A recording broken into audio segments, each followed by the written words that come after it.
श्रीगणेशाय नमः। अथ गणपति अथर्वशीर्षम्। ओं नमस्ते गणपतये। त्वमेव प्रत्यक्षं तत्त्वमसि, त्वमेव केवलं कर्तासि, त्वमेव केवलं धर्तासि, त्वमेव केवलं हर्तासि, त्वमेव सर्वं खल्विदं ब्रह्मासि। त्वं साक्षात् आत्मासि नित्यं। ऋतं वच्मि सत्यं वच्मि अवत्वं माम् अववक्तारम् अवश्रोतारम् अवदातारम् अवधातारम् अवानुचानमवशिष्यम् अवपश्चात्तात् अवपुरस्तात् अवोत्तरात्तात् अवदक्षिणात्तात् अवचोर्ध्वात्तात् अवाधरात्तात् सर्वतो मां पाहि पाहि समन्तात्। त्वं वाङ्मयस्त्वं चिन्मयः, त्वमानन्दमयस्त्वं ब्रह्ममयः, त्वं सच्चिदानन्दाद्वितीयोऽसि, त्वं प्रत्यक्षं ब्रह्मासि, त्वं ज्ञानमयो विज्ञानमयोऽसि। सर्वं जगदिदं त्वत्तो जायते, सर्वं जगदिदं त्वत्तत्तिष्ठति, सर्वं जगदिदं त्वयि लयमृष्यति, सर्वं जगदिदं त्वयि प्रत्येति। त्वं भूमिरापो नलो नीलो नभः, त्वं चत्वारि वाक्पदानि, त्वं गुणत्रयातीतः, त्वम् अवस्थात्रयातीतः, त्वं देहत्रयातीतः, त्वं कालत्रयातीतः, त्वं मूलाधारस्थितोऽसि नित्यं, त्वं शक्तित्रयात्मकः, त्वं योगिनो ध्यायन्ति नित्यं। त्वं ब्रह्मा त्वं विष्णुस्त्वं रुद्रस्त्वम् इन्द्रस्त्वम् अग्निस्त्वं वायुस्त्वं सूर्यस्त्वं चन्द्रमास्त्वं ब्रह्म भूर्भुवः स्वरोम्। गणादीन् पूर्वमुच्चर्य वर्णादिस्तदनन्तरम् अनुस्वारः परतरः अर्धन्दुलसितं तारेण रुद्धम्। एतत्तव मनुस्वरूपम्। गकारः पूर्वरूपम्, अकारो मध्यमरूपम्, अनुस्वारश्चान्त्यरूपम्, बिन्दुरुत्तररूपम्, नादः सन्धानम्, संहिता सन्धिः। सैषा गणेशविद्या गणकऋषिः निःसृद्गायत्री छन्दः गणपतिर्देवता। ॐ गं गणपतये नमः। ॐ विद्महे वक्रतुण्डाय धीमहि तन्नो दन्ति प्रचोदयात्। एकदन्तं चतुर्हस्तं पाशमङ्कुशधारिणं रदं च वरदं हस्तैर्बिभ्राणं मूषकध्वजं रक्तं लम्बोदरं शूर्पाकर्णकं रक्तवाससं रक्तगन्धानुलिप्ताङ्गं रक्तपुष्पैः सुपूजितं भक्तानुकम्पिनं देवं जगत्कारणमच्युतम् आविर्भूतं चतुष्टयादौ प्रकृतेः पुरुषात् परम् एवं ध्यायति यो नित्यं स योगी योगिनां वरः। ॐ नमो व्रातपतये नमो गणपतये नमः प्रमथपतये नमस्ते अस्तु लम्बोदरायैकदन्ताय विघ्ननाशिने शिवसुताय श्रीवरदमूर्तये नमः। श्रीगणेशाय नमः। अथ गणपति अथर्वशीर्षम्। ॐ नमस्ते गणपतये। त्वमेव प्रत्यक्षं तत्त्वमसि, त्वमेव केवलं कर्तासि, त्वमेव केवलं धर्तासि, त्वमेव केवलं हर्तासि, त्वमेव सर्वं खल्विदं ब्रह्मासि। त्वं साक्षात् आत्मासि नित्यं। ऋतं वच्मि सत्यं वच्मि अवत्वं माम् अववक्तारम् अवश्रोतारम् अवदातारम् अवधातारम् अवानुचानमवशिष्यम् अवपश्चात्तात् अवपुरस्तात् अवोत्तरात्तात् अवदक्षिणात्तात् अवचोर्ध्वात्तात् अवाधरात्तात् सर्वतो मां पाहि पाहि समन्तात्। त्वं वाङ्मयस्त्वं चिन्मयः, त्वमानन्दमयस्त्वं ब्रह्ममयः, त्वं सच्चिदानन्दाद्वितीयोऽसि, त्वं प्रत्यक्षं ब्रह्मासि, त्वं ज्ञानमयो विज्ञानमयोऽसि। सर्वं जगदिदं त्वत्तो जायते, सर्वं जगदिदं त्वत्तत्तिष्ठति, सर्वं जगदिदं त्वयि लयमृष्यति, सर्वं जगदिदं त्वयि प्रत्येति।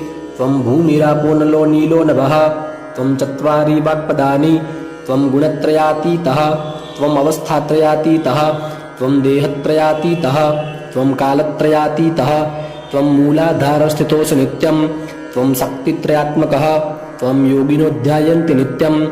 त्वं ब्रह्मा त्वं विष्णुस्त्वं रुद्रस्त्वम् इन्द्रस्त्वम् अग्निस्त्वं वायुस्त्वं सूर्यस्त्वं चन्द्रमास्त्वं ब्रह्म भूर्भुवः स्वरोम्।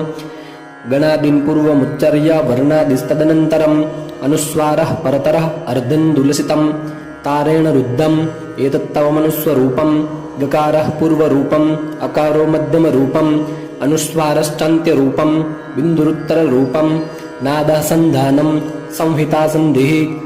सैषा गणेशविद्या गणकऋषिः निःसृद्गायत्री छन्दः गणपतिर्देवता। ॐ गं गणपतये नमः। ॐ विद्महे वक्रतुण्डाय धीमहि तन्नो दन्ति प्रचोदयात्। एकदन्तं चतुर्हस्तं पाशमङ्कुशधारिणं रदं च वरदं हस्तैर्बिभ्राणं मूषकध्वजं रक्तं लम्बोदरं शूर्पाकर्णकं रक्तवाससं रक्तगन्धानुलिप्ताङ्गं रक्तपुष्पैः सुपूजितं भक्तानुकम्पिनं देवं जगत्कारणमच्युतम् आविर्भूतं च सृष्ट्यादौ प्रकृतेः पुरुषात् परम् एवं ध्यायति यो नित्यं स योगी योगिनां वरः। ॐ नमो व्रातपतये नमो गणपतये नमः प्रमथपतये नमस्ते अस्तु लम्बोदरायैकदन्ताय विघ्ननाशिने शिवसुताय श्रीवरदमूर्तये नमः। श्रीगणेशाय नमः। अथ गणपति अथर्वशीर्षम्। ॐ नमस्ते गणपतये त्वमेव प्रत्यक्षं तत्त्वमसि त्वमेव केवलं कर्तासि त्वमेव केवलं धर्तासि त्वमेव केवलं हर्तासि त्वमेव सर्वं खल्विदं ब्रह्मासि त्वं साक्षात् आत्मासि नित्यं रेतं वच्मि सत्यं वच्मि अवत्वं माम् अववक्तारम् अवश्रोतारम् अवदातारम् अवधातारम् अवानुचानमवशिष्यम् अवपश्चात्तात् अवपुरस्तात् अवोत्तरात्तात् अवदक्षिणात्तात् अवचोर्ध्वात्तात् अवाधरात्तात् सर्वतो मां पाहि पाहि समन्तात्। त्वं वाङ्मयस्त्वं चिन्मयः त्वमानन्दमयस्त्वं ब्रह्ममयः त्वं सच्चिदानन्दाद्वितीयोऽसि त्वं प्रत्यक्षं ब्रह्मासि त्वं ज्ञानमयो विज्ञानमयोऽसि सर्वं जगदिदं त्वत्तो जायते सर्वं जगदिदं त्वत्तत्तिष्ठति सर्वं जगदिदं त्वयि लयमनिष्यति सर्वं जगदिदं त्वयि प्रत्येति। त्वं भूमिरापो नलो नीलो नभः त्वं चत्वारि वाक्पदानि त्वं गुणत्रयातीतः त्वम् अवस्थात्रयातीतः त्वं देहत्रयातीतः त्वं कालत्रयातीतः त्वं मूलाधारस्थितोऽसि नित्यं त्वं शक्तित्रयात्मकः त्वं योगिनो ध्यायन्ति नित्यं त्वं ब्रह्मा त्वं विष्णुस्त्वं रुद्रस्त्वम् इन्द्रस्त्वम् अग्निस्त्वं वायुस्त्वं सूर्यस्त्वं चन्द्रमास्त्वं ब्रह्म भूर्भुवः स्वरोम् गणादीन् पूर्वमुच्चर्य वर्णादिस्तदनन्तरम् अनुस्वारः परतरः अर्धेन्दुलसितं तारेण रुद्धम् एतत्तव मनुस्वरूपम् गकारः पूर्वरूपम् अकारो मध्यमरूपम् अनुस्वारश्चान्त्यरूपम् बिन्दुरुत्तररूपम् नादः सन्धानम् संहिता सन्धिः सैषा गणेशविद्या गणकऋषिः निःसृद्गायत्री छन्दः गणपतिर्देवता। ॐ गं गणपतये नमः। ॐ विद्महे वक्रतुण्डाय धीमहि तन्नो दन्ती प्रचोदयात्। एकदन्तं चतुर्हस्तं पाशमङ्कुशधारिणं रदं च वरदं हस्तैर्बिभ्राणं मूषकध्वजं रक्तं लम्बोदरं शूर्पाकर्णकं रक्तवाससं रक्तगन्धानुलिप्ताङ्गं रक्तपुष्पैः सुपूजितं भक्तानुकम्पिनं देवं जगत्कारणमच्युतम् आविर्भूतं च सृष्ट्यादौ प्रकृतेः पुरुषात् परम् एवं ध्यायति यो नित्यं स योगी योगिनां वरः। ॐ नमो व्रातपतये नमो गणपतये नमः प्रमथपतये नमस्ते अस्तु लम्बोदरायैकदन्ताय विघ्ननाशिने शिवसुताय श्रीवरदमूर्तये नमः। श्रीगणेशाय नमः। अथ गणपति अथर्वशीर्षम्। ॐ नमस्ते गणपतये त्वमेव प्रत्यक्षं तत्त्वमसि त्वमेव केवलं कर्तासि त्वमेव केवलं धर्तासि त्वमेव केवलं हर्तासि त्वमेव सर्वं खल्विदं ब्रह्मासि त्वं साक्षात् आत्मासि नित्यं रेतं वच्मि सत्यं वच्मि अवत्वं माम् अववक्तारम् अवश्रोतारम् अवदातारम् अवधातारम् अवानुचानमवशिष्यम् अवपश्चात्तात् अवपुरस्तात् अवोत्तरात्तात् अवदक्षिणात्तात् अवचोर्ध्वात्तात् अवाधरात्तात् सर्वतो मां पाहि पाहि समन्तात्। त्वं वाङ्मयस्त्वं चिन्मयः त्वमानन्दमयस्त्वं ब्रह्ममयः त्वं सच्चिदानन्दाद्वितीयोऽसि त्वं प्रत्यक्षं ब्रह्मासि त्वं ज्ञानमयो विज्ञानमयोऽसि सर्वं जगदिदं त्वत्तो जायते सर्वं जगदिदं त्वत्तत्तिष्ठति सर्वं जगदिदं त्वयि लयमनिष्यति सर्वं जगदिदं त्वयि प्रत्येति। त्वं भूमिरापो नलो नीलो नभः त्वं चत्वारि वाक्पदानि त्वं गुणत्रयातीतः त्वम् अवस्थात्रयातीतः त्वं देहत्रयातीतः त्वं कालत्रयातीतः त्वं मूलाधारस्थितोऽसि नित्यं त्वं शक्तित्रयात्मकः त्वं योगिनो ध्यायन्ति नित्यं त्वं ब्रह्मा त्वं विष्णुस्त्वं रुद्रस्त्वम् इन्द्रस्त्वम् अग्निस्त्वं वायुस्त्वं सूर्यस्त्वं चन्द्रमास्त्वं ब्रह्म भूर्भुवः स्वरोम् गणादीन् पूर्वमुच्चर्य वर्णादिस्तदनन्तरम् अनुस्वारः परतरः अर्धेन्दुलसितं तारेण रुद्धम् एतत्तव मनुस्वरूपम् गकारः पूर्वरूपम् अकारो मध्यमरूपम् अनुस्वारश्चान्त्यरूपम् बिन्दुरुत्तररूपम् नादः सन्धानम् संहिता सन्धिः सैषा गणेशविद्या गणकऋषिः निःसृद्गायत्री छन्दः गणपतिर्देवता। ॐ गं गणपतये नमः। ओमेकदन्ताय विद्महे वक्रतुण्डाय धीमहि तन्नो दन्ति प्रचोदयात् एकदन्तं चतुर्हस्तं पाशमङ्कुशधारिणं रदं च वरदं हस्तैर्बिभ्राणं मूषकध्वजं रक्तं लम्बोदरं शूर्पाकर्णकं रक्तवाससं रक्तगन्धानुलिप्ताङ्गं रक्तपुष्पैः सुपूजितं भक्तानुकम्पिनं देवं जगत्कारणमच्युतम् आविर्भूतं चतुष्टयादौ प्रकृतेः पुरुषात् परम् एवं ध्यायति यो नित्यं स योगी योगिनां वरः।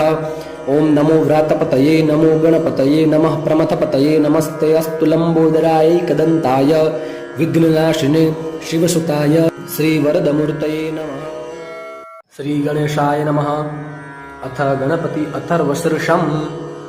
ॐ नमस्ते गणपतये त्वमेव प्रत्यक्षं तत्त्वमसि त्वमेव केवलं कर्तासि त्वमेव केवलं धर्तासि त्वमेव केवलं हर्तासि त्वमेव सर्वं खल्विदं ब्रह्मासि त्वं साक्षात् आत्मासि नित्यं रेतं वच्मि सत्यं वच्मि अवत्वं माम् अववक्तारम् अवश्रोतारम् अवदातारम् अवधातारम् अवानुचानमवशिष्यम् अवपश्चात्तात् अवपुरस्तात् अवोत्तरात्तात् अवदक्षिणात्तात् अवचोर्ध्वात्तात् अवाधरात्तात् सर्वतो मां पाहि पाहि समन्तात् त्वं वाङ्मयस्त्वं चिन्मयः त्वमानन्दमयस्त्वं ब्रह्ममयः त्वं सच्चिदानन्दाद्वितीयोऽसि त्वं प्रत्यक्षं ब्रह्मासि त्वं ज्ञानमयो विज्ञानमयोऽसि सर्वं जगदिदं त्वत्तो जायते सर्वं जगदिदं त्वत्तत्तिष्ठति सर्वं जगदिदं त्वयि लयमष्यति सर्वं जगदिदं त्वयि प्रत्येति त्वं भूमिरापो नलो नीलो नभः त्वं चत्वारि वाक्पदानि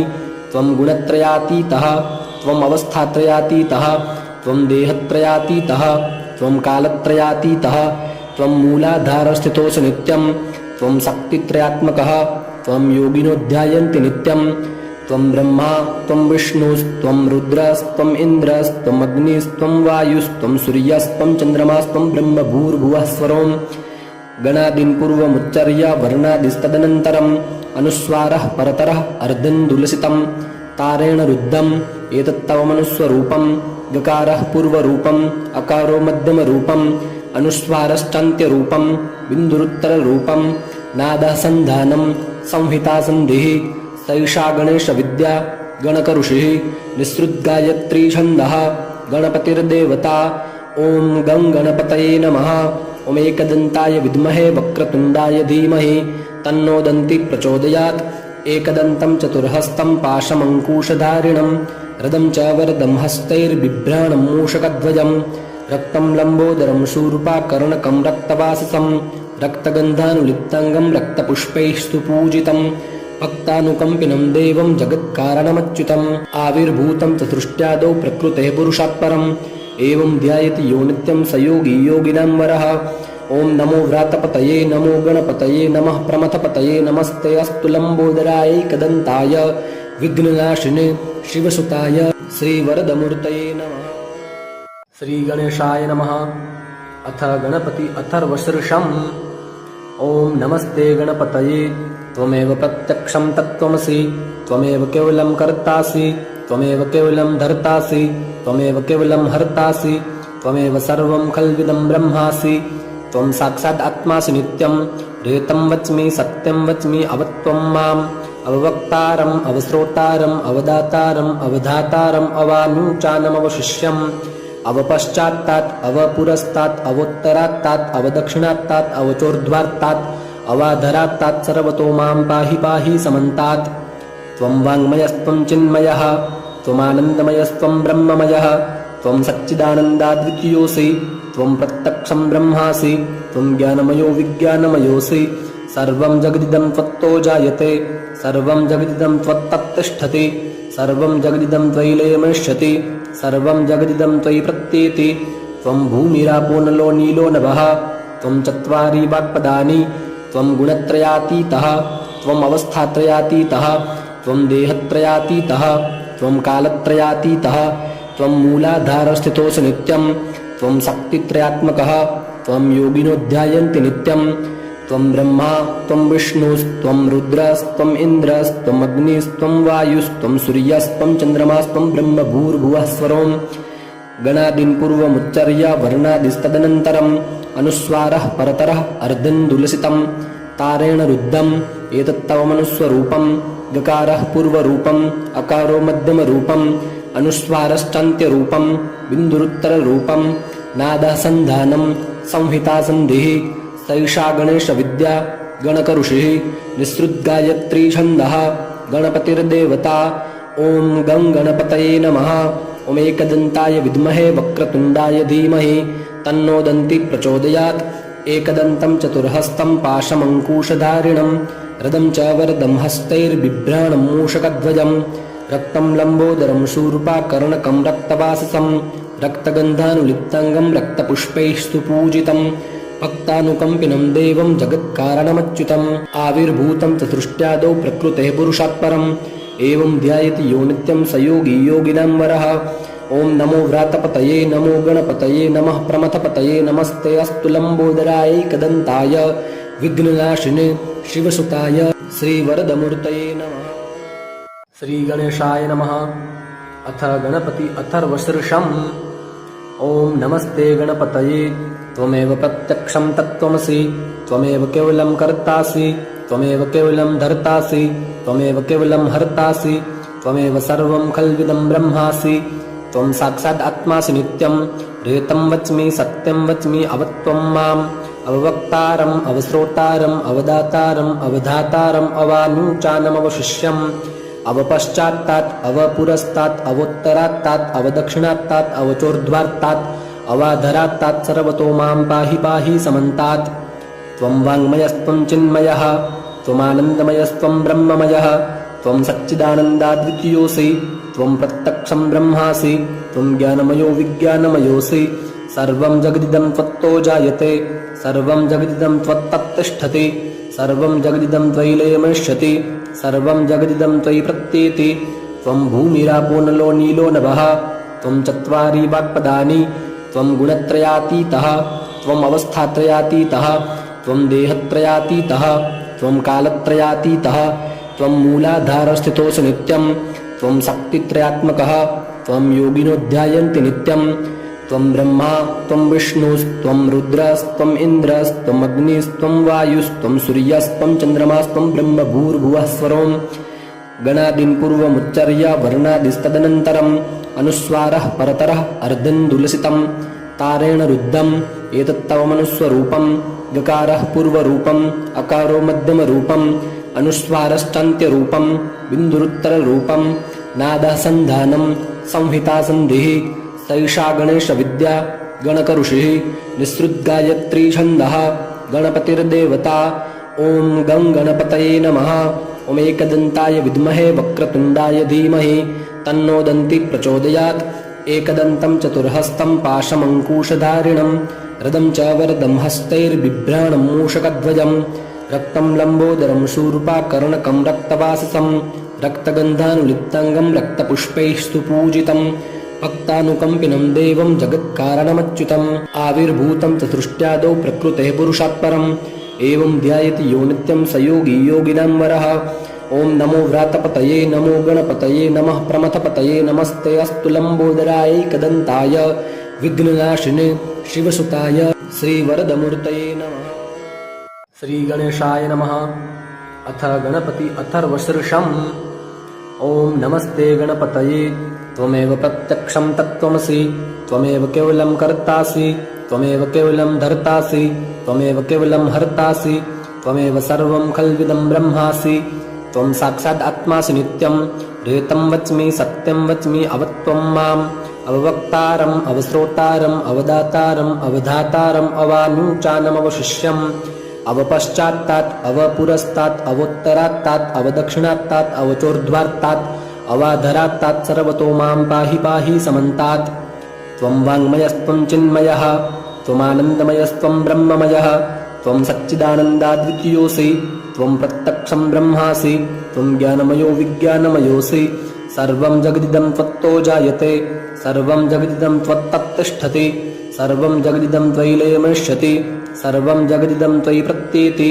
त्वं भूमिरापो नलो नीलो नभः त्वं चत्वारि वाक्पदानि त्वं गुणत्रयातीतः त्वम् अवस्थात्रयातीतः त्वं देहत्रयातीतः त्वं कालत्रयातीतः त्वं मूलाधारस्थितोऽसि नित्यं त्वं शक्तित्रयात्मकः त्वं योगिनो ध्यायन्ति नित्यं त्वं ब्रह्मा त्वं विष्णुस्त्वं रुद्रस्त्वं इन्द्रस्त्वं अग्निस्त्वं वायुस्त्वं सूर्यस्त्वं चन्द्रमास्त्वं ब्रह्म भूर्भुवः स्वरों गणादीन् पूर्वमुच्चर्य वर्णादिस्तदनन्तरम् अनुस्वारः परतरः अर्धन्दुलसितं तारेण रुद्धम् एतत्तव मनुस्वरूपं गकारः पूर्वरूपम् अकारो मध्यमरूपम् अनुस्वारश्चान्त्यरूपं बिन्दुरुत्तररूपं नादः सन्धानं संहिता सन्धिः सैषा गणेशविद्या गणकऋषिः निःसृद्गायत्री छन्दः गणपतिर्देवता ॐ गं गणपतये नमः ॐ एकदन्ताय विद्महे वक्रतुण्डाय धीमहि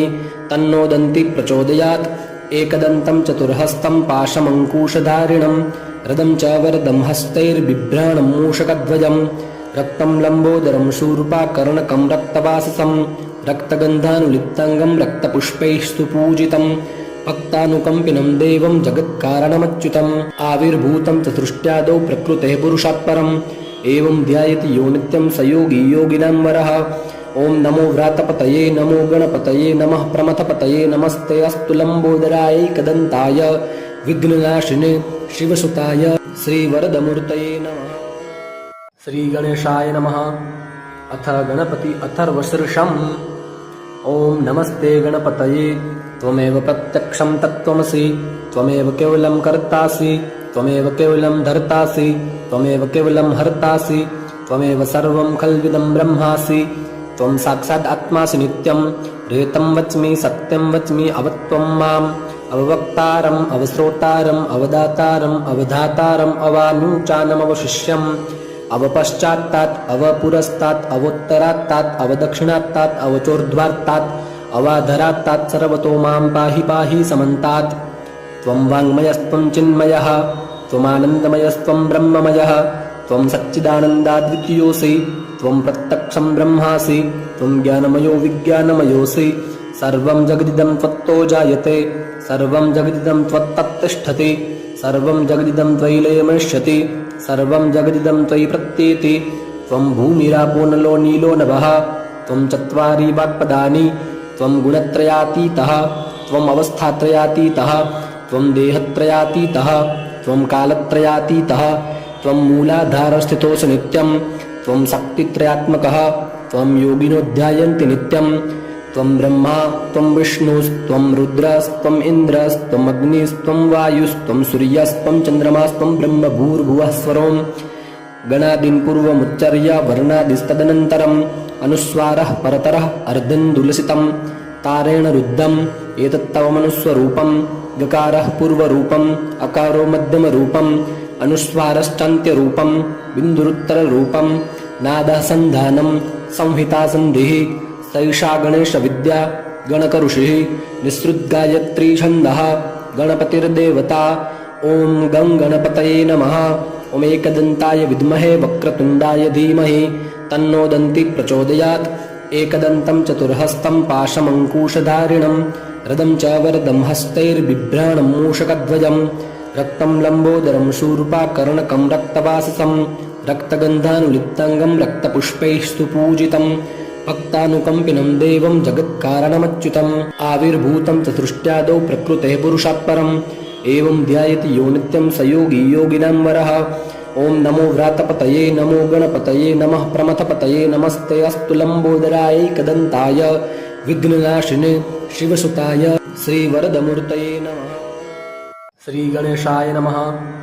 अथ गणपति अथर्वशीर्षम्।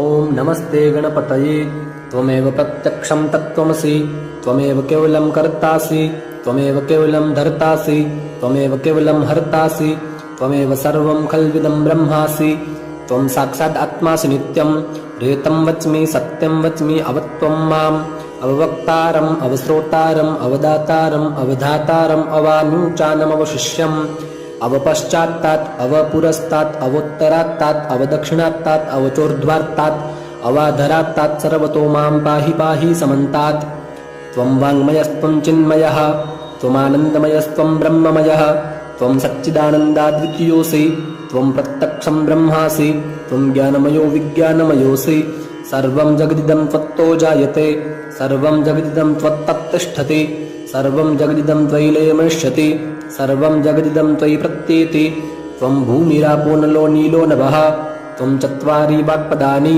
त्वं गुणत्रयातीतः त्वम् अवस्थात्रयातीतः त्वं देहत्रयातीतः त्वं कालत्रयातीतः त्वं मूलाधारस्थितोऽसि नित्यं त्वं शक्तित्रयात्मकः त्वं योगिनो ध्यायन्ति नित्यं त्वं ब्रह्मा त्वं विष्णुस्त्वं रुद्रस्त्वम् इन्द्रस्त्वम् अग्निस्त्वं वायुस्त्वं सूर्यस्त्वं चन्द्रमास्त्वं ब्रह्म भूर्भुवः स्वरों गणादीन् पूर्वमुच्चर्य वर्णादिस्तदनन्तरम् अनुस्वारः परतरः अर्धेन्दुलसितं तारेण रुद्धम् एतत्तव मनुस्वरूपं गकारः पूर्वरूपम् अकारो मध्यमरूपम् अनुस्वारश्चान्त्यरूपं बिन्दुरुत्तररूपं नादः सन्धानं संहिता सन्धिः सैषा गणेशविद्या गणकऋषिः निःसृद्गायत्री छन्दः गणपतिर्देवता ॐ गं गणपतये नमः ॐ एकदन्ताय विद्महे वक्रतुण्डाय धीमहि तन्नो दन्ती प्रचोदयात् एकदन्तं चतुर्हस्तं पाशमङ्कुशधारिणं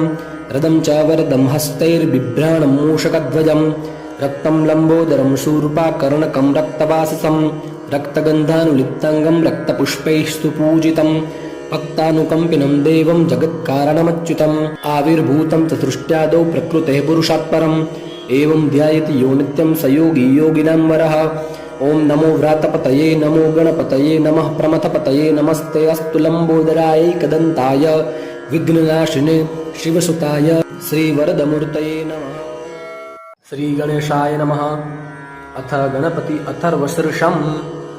ॐ नमस्ते गणपतये त्वमेव प्रत्यक्षं तत्त्वमसि त्वमेव केवलं कर्तासि त्वमेव केवलं धर्तासि त्वमेव केवलं हर्तासि त्वमेव सर्वं खल्विदं ब्रह्मासि त्वं साक्षात् आत्मासि नित्यं रेतं वच्मि सत्यं वच्मि अवत्वं माम् अववक्तारम् अवश्रोतारम् अवदातारम् अवधातारम् अवानुचानमवशिष्यम् अवपश्चात्तात् अवपुरस्तात् अवोत्तरात्तात् अवदक्षिणात्तात् अवचोर्ध्वात्तात् अवाधरात्तात् सर्वतो मां पाहि पाहि समन्तात् त्वं वाङ्मयस्त्वं चिन्मयः त्वमानन्दमयस्त्वं ब्रह्ममयः त्वं सच्चिदानन्दाद्वितीयोऽसि त्वं प्रत्यक्षं ब्रह्मासि त्वं ज्ञानमयो विज्ञानमयोऽसि सर्वं जगदिदं त्वत्तो जायते सर्वं जगदिदं त्वत्तत्तिष्ठति सर्वं जगदिदं त्वयि लयमनश्यति सर्वं जगदिदं त्वयि प्रत्येति त्वं भूमिरापो नलो नीलो नभः त्वं चत्वारि वाक्पदानि त्वं गुणत्रयातीतः त्वम् अवस्थात्रयातीतः त्वं देहत्रयातीतः त्वं कालत्रयातीतः त्वं मूलाधारस्थितोऽसि नित्यं त्वं शक्तित्रयात्मकः त्वं योगिनो ध्यायन्ति नित्यं त्वं ब्रह्मा त्वं विष्णुस्त्वं रुद्रस्त्वम् इन्द्रस्त्वम् अग्निस्त्वं वायुस्त्वं सूर्यस्त्वं चन्द्रमास्त्वं ब्रह्म भूर्भुवः स्वरों गणादीन् पूर्वमुच्चर्य वर्णादिस्तदनन्तरम् अनुस्वारः परतरः अर्धेन्दुलसितं तारेण रुद्धम् एतत्तव मनुस्वरूपं गकारः पूर्वरूपम् अकारो मध्यमरूपम् अनुस्वारश्चान्त्यरूपं बिन्दुरुत्तररूपं नादः सन्धानं संहिता सन्धिः सैषा गणेशविद्या गणकऋषिः निःसृद्गायत्री छन्दः गणपतिर्देवता ॐ गं गणपतये नमः ॐ एकदन्ताय विद्महे वक्रतुण्डाय धीमहि तन्नो दन्ती प्रचोदयात् एकदन्तं चतुर्हस्तं पाशमङ्कुशधारिणं रदं च वरदं हस्तैर्बिभ्राणं मूषकध्वजं रक्तं लम्बोदरं शूर्पाकर्णकं रक्तवाससं रक्तगन्धानुलिप्ताङ्गं रक्तपुष्पैः सुपूजितं भक्तानुकम्पिनं देवं जगत्कारणमच्युतम् आविर्भूतं चतुष्टयादौ प्रकृतेः पुरुषात् परम् एवं ध्यायति यो नित्यं स योगी योगिनां वरः ॐ नमो व्रातपतये नमो गणपतये नमः प्रमथपतये नमस्ते अस्तु लम्बोदराय एकदन्ताय विघ्ननाशिने शिवसुताय श्रीवरदमूर्तये नमः।